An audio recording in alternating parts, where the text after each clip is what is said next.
महाराष्ट्राच्या 3.5 शक्तिपीठांपैकी पहिलं शक्तिपीठ म्हणजेच तुळजापूरची भवानी माता. ही भवानी माता म्हणजे फक्त देवीचं रूप नाही, तर शौर्याचं आणि स्वराज्याचं प्रतीक मानलं जातं.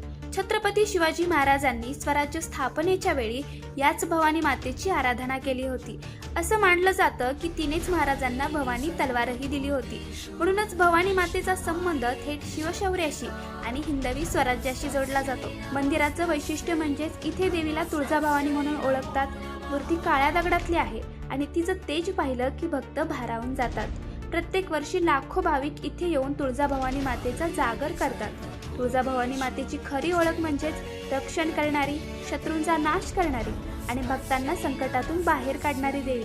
ही तीच शक्ती आहे. तिच्या आशीर्वादामुळे महाराजांना स्वराज्य उभं करण्याची शक्ती मिळाली आणि म्हणूनच महाराजांचा जयघोष आजही या देवीच्या नावाने होतो.